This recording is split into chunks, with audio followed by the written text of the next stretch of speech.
On est très fort là-dessus.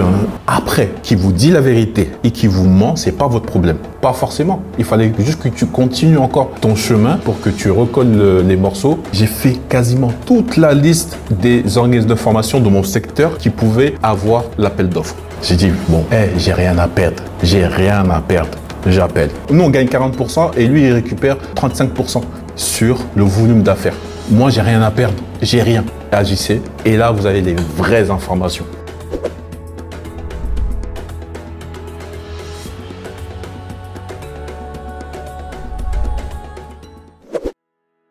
Allez, on enchaîne. Troisième accord, c'est le S. Celui-là, on est très fort. Ne fais pas de suppositions. Pourquoi on ne doit pas faire de suppositions? Il ne faut pas t'inventer la future réponse de ton client ou le futur peut-être comportement. Et ça, on le fait dans la vie de tous les jours. Dès qu'on voit quelqu'un marcher, elle sûrement elle doit être comme ça. On suppose qu'elle est comme ça parce qu'on l'a vu extérieurement comme ça. Alors que, qu'est-ce que tu en sais? On fait un jugement. On est très fort là-dessus. En fait, pourquoi l'humain est comme ça? En fait, ton corps, il est programmé pour être en survie. Il combat la mort à tout instant. Il fait tout, ton cerveau, ton cœur, pour que tu restes en vie le maximum possible. Donc, ce qui prend du temps et de l'énergie, c'est ton cerveau. Dès que tu commences à réfléchir, ça demande de l'énergie. Donc, par défaut, vu qu'il veut économiser l'énergie, il va aller direct faire des jugements directs, tu vois. Il ne veut pas réfléchir, poser des questions, prendre du temps à comprendre. Ça demande beaucoup plus d'énergie que dire directement, oui, c'est un PD. Ça prend pas beaucoup d'énergie, tu vois. Donc, supposition, on le fait tout le temps. Peut-être la première fois qu'on vous a appelé pour Ascari ou la première fois que vous m'avez vu en ligne, la première fois que je vous ai vu, tac, tac, des fois, il y a des petites suppositions. Ah, il est comme ci, tu vois. Ah oui, ok. Ah, lui, il est comme ci, il est comme ça. Tu vois. Et ça, c'est l'erreur qu'on fait souvent. C'est dès qu'on regarde un prospect, on voit, ah, monsieur David, le maître, purée, lui, le maître, ah, lui, ça doit être un blindé, ça doit être, tu vois, supposition. Et tu commences à réfléchir, voilà, il est dur. Tu vois, il va être dur et toi-même, tu te crées du stress pour rien. Alors que c'est archi faux. Et tu vas l'appeler, tu vas lui poser des questions. Tu vas dire, mais en fait, pourquoi je suis stressé? Il est cool en fait, tu vois. Pourquoi ne pas supposer? C'est important parce qu'on va perdre beaucoup de temps et d'énergie à essayer de voir ce que est l'autre sans lui poser la question et à savoir comment est l'autre sans avoir effectivement encore posé la question pour mieux comprendre qui il est. En réalité, on ne doit même pas se casser la tête. Dès que vous avez une a priori, je ne sais pas quoi, vous coupez et vous posez la question à la personne directement. Et là, vous prenez cette information-là. Après, qui vous dit la vérité et qui vous ment, ce n'est pas votre problème. J'ai posé la question, il m'a dit qu'il n'était pas PD. Point barre. Si je lui pose la question, il me dit qu'il est PD, là, je peux dire qu'il est PD parce qu'il l'a dit. J'ai posé la question et j'ai eu la réponse. Là, il n'y a pas de supposition. Il n'y a pas de supposition. C'est clair et c'est net, tu vois. Tu vois, tu as collé une expérience. À ce moment-là, peut-être tu n'avais pas encore bien compris tout le concept. Il t'a fallu une autre expérience et là, recoller les morceaux. Et entre les deux, tu as bien fait un mouvement. Tu es bien parti aller chercher l'autre expérience. Tu vois, alors que si tu t'étais arrêté, tu dis vas-y, ça sert à rien, j'abandonne. Tu allais avoir une mauvaise expérience ou une mauvaise compréhension et peut-être un avis très négatif sur ce sujet-là, alors que pas forcément.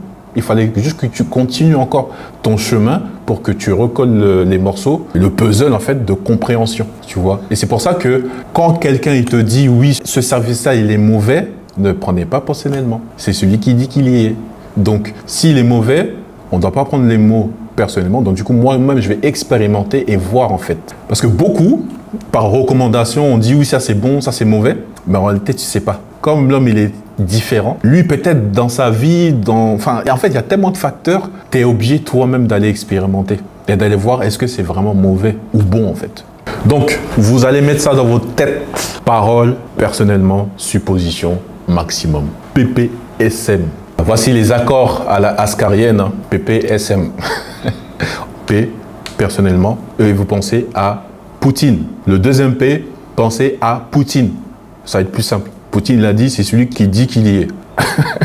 Ce genre d'outils, ce genre de technique, ça va vous aider dans votre vie, que ce soit personnelle ou professionnelle.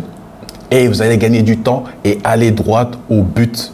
Parce qu'à cause de ces PPSM, on ralentit nos objectifs. On fait trop de suppositions. Et je vais juste vous raconter une petite histoire pour finir ça. En 2018, quand je monte mon premier organisme de formation, en fait, il y avait un appel d'offres. Mais moi, comme j'étais un jeune organisme de formation, vu la jeune création, je ne pouvais pas accéder à l'appel d'offres. Donc, la stratégie qui est derrière, elle est simple. Tu vas chercher un organisme de formation qui a réussi à gagner l'appel d'offres et tu te mets en partenariat avec lui. Comme ça, il te sous-traite ce qu'il a gagné. Et moi, j'étais en train de prospecter des organismes de formation qui avaient cet appel d'offres-là. Donc, j'ai passé des coups de fil, j'ai envoyé des emails, il y en a qui ont commencé à me répondre, il y en a qui me disent non, on ne fait pas de partenariat. Donc, que des refus. Ouais, en 2018, et là, ce qui se passe, c'est que j'ai fait quasiment toute la liste. J'ai fait quasiment toute la liste des organismes de formation de mon secteur qui pouvaient avoir l'appel d'offres. Et je vois un dernier numéro, enfin un dernier organisme de formation à appeler. À ce moment-là, j'étais en plein dedans de PPCM. J'ai pris les noms dans les emails personnellement et ils vont me dire oui parce que je suis noir et tout, j'ai un nom Dansoko, tout ça, je sais pas quoi. Du coup, ta supposition, c'est pour ça qu'ils ont dit non. Je me suis même déplacé à un centre de formation. À l'époque, j'étais à Nantes. Je me suis déplacé en Vendée, je sais plus, dans un bled pourri et je suis parti voir un centre de formation. Il m'a donné rendez-vous. Moi, je pensais que c'était bon. S'il me voit, on va faire quelque chose. Il ne s'est rien passé. Et le mec, il m'a pris pour un gamin. Pourquoi? Il m'a dit, oui, vous savez, si on fait un partenariat, il faut faire des factures. Moi, je pensais que c'était de la rigolade. Je pensais qu'il blaguait. Mais en fait, il m'a vraiment pris pour de la merde, tu vois. Que oui, une entreprise, on fait facture, c'est logique. Mais il m'a vraiment tellement pris de bas.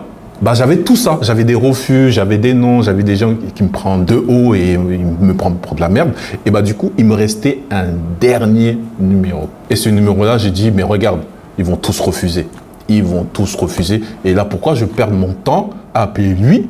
Et en plus, ce que j'ai fait, je suis parti voir son site et je voyais son site, il était propre. Son site internet, il était propre. Moi, à l'époque, j'avais même pas de site internet, j'avais rien du tout. J'avais pas de site. Je vois son site, il est propre, bien organisé, notre équipe, on a 200 formateurs. J'ai fait, eux, c'est des gros, supposition. Eux, c'est des gros. Prendre personnellement, je suis noir, jamais il va faire une affaire avec un noir parce que, voilà, dans ta tête, tout le monde est raciste parce que, voilà, les gens, ils n'aiment pas les noirs. Et du coup, ce que je me suis dit à ce moment-là, c'était, attends, ok, tout le monde a refusé, tout le monde t'a dit non, t'es parti même te déplacer, le mec, il t'a pris pour un gamin. Mais en réalité, là, sur ce dernier, j'ai quoi à perdre en réalité? J'ai rien. J'ai rien. Je suis un organisme de formation qui est jeune, aucune expérience, aucun historique qui va me faire confiance. Toutes ces questions-là se posaient dans ma tête. Mais je me suis dit, mais en réalité, Rafiki, qu'est-ce que tu as à perdre en réalité? En fait, si j'appelle, il va me dire une fois non, encore une fois un non, et j'avance. C'est ça. Et je me suis posé la question, mais s'il dit oui, qu'est-ce que tu as à gagner? Et là, tout de suite, oui, s'il dit oui, on crée un partenariat et je fais de l'argent avec mon entreprise, avec mon centre de formation. Donc, qu'est-ce que j'ai fait? J'ai dit, bon, j'ai rien à perdre, j'ai rien à perdre. J'appelle. Oui, monsieur Jérémy, c'est monsieur Dansoko, tu vois. Tu dis, dans ta tête, tu dis, c'est moi, Dansoko, il va. Oui, je suis jeune centre de formation, j'ai vu que vous étiez dans l'appel d'offres là. J'appelle pour faire un partenariat parce que j'ai la possibilité de vous avoir des clients. Parce que j'ai pas accès à ce partenariat. Il m'a dit, ah oui, vous pouvez ramener des clients et tout. Oh, ah oui, c'est intéressant. Vous êtes où? Vous êtes. J'explique, oui, moi je suis là, j'ai créé la structure là et je suis en capacité de ramener des clients grâce à cet appel d'offres là que vous avez gagné. Tout de suite, il me dit, ouais, ok, je vous envoie un contrat de sous-traitance, un contrat de partenariat, on fait 40%, nous on gagne 40% et lui il récupère 35% sur le volume d'affaires. Moi j'ai rien à perdre, j'ai rien. J'ai dit, ok, je signe tout de suite. J'ai eu peur en raccrochant que j'envoie un email qui ne m'envoie pas le contrat. Il envoie le contrat tranquille, on signe, on organise les conditions de la sous-traitance et là je commence à faire mes premiers 500 000 € de chiffre d'affaires dans l'année. Et c'est pour ça que je veux préciser sur faites votre maximum et n'ayez pas de suppositions et prenez pas personnellement et allez-y. Parce qu'on ne sait pas d'où peut sortir les opportunités. Même vous, que vous allez prospecter, vous allez peut-être nouer un contrat, alors qu'à la base, vous avez une supposition d'un truc, d'une personne Ouais, elle fait trop peur, jamais de la vie, je vais faire quelque chose avec lui. Et ça se trouve, c'est lui, quand vous serez recruté en poste, qui va encore vous ramener d'autres deals et d'avoir encore plus de commissions avec un client, avec le top départ d'un client. Donc, le fait de trouver un client peut vous ouvrir les opportunités que vous ne savez même pas. Mais ça, vous êtes obligé de ne pas perdre personnellement et de ne pas faire des suppositions et de faire votre maximum. Vous avez une liste de prospection, de trucs à faire ou de personnes. Vous allez et vous faites chaque jour votre maximum. Et vous imaginez, à une action près, je perdais 500 000 euros. À une action près. Une action. Est-ce que vous imaginez qu'on sous-estime trop les petites actions qu'on fait dans notre vie? En plus, un contrat qui a fait plusieurs années. C'est-à-dire on a enchaîné 500K 2 années de suite. Donc ça fait les deux cumulés 1 million de chiffre d'affaires. T'imagines un business développeur qui travaille et qui a une com sur 500 000 euros? Bon, c'est pas pour vous vendre du rêve, mais il y a des choses qui se passent comme ça, c'est vrai. Un client peut vous faire la différence sur votre com. Un client. Ça ne veut pas dire que vous devez chercher qu'un client. Non, passez à l'action et vous allez voir et faites toujours le dernier pas. Et arrêtez de supposer parce que tout ce qui vous empêche à passer à l'action vous empêche à réaliser vos rêves un jour. Et dès que vous pensez à ça, je pense que ça va vous aider à passer à l'action. Et arrêtez de vous raconter vos histoires dans votre tête. Racontez des histoires à vos prospects. Racontez des histoires. Là, vous avez senti la connexion parce que je vous ai raconté une histoire.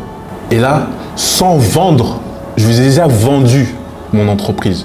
Je vous ai déjà vendu le fait de travailler avec moi grâce à cette histoire-là. Je n'ai pas parlé de mon produit dans les détails. Oui, il y a tes configurations, il y aura ça, ça, ça, ça, ça.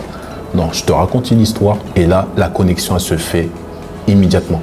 Et je vous ai montré mes faiblesses, je vous ai montré les débuts, les difficultés. J'étais pas top, je venais juste de créer cette entreprise-là. Aucun passif, rien du tout. Beaucoup auront pas fait ce que j'ai fait parce que je viens de créer à J+1 et tombe dans le syndrome de l'imposteur. Mais qui je suis? Quelle petite entreprise que je suis pour appeler une grande entreprise pour lui demander du travail et de la sous-traitance? Et là, vous vous fermez à beaucoup d'opportunités en pensant comme ça. Alors que ça ne veut rien dire. Et tu vois, on est dans la supposition encore. On est encore dans la supposition. Supposez rien, allez voir la vérité. C'est comment? C'est en passant l'action, agissez et vous posez les questions directement. Vous ne supposez pas. Et là, vous avez les vraies informations. Tu vois? Toutes ces histoires vont vous aider à atteindre l'objectif.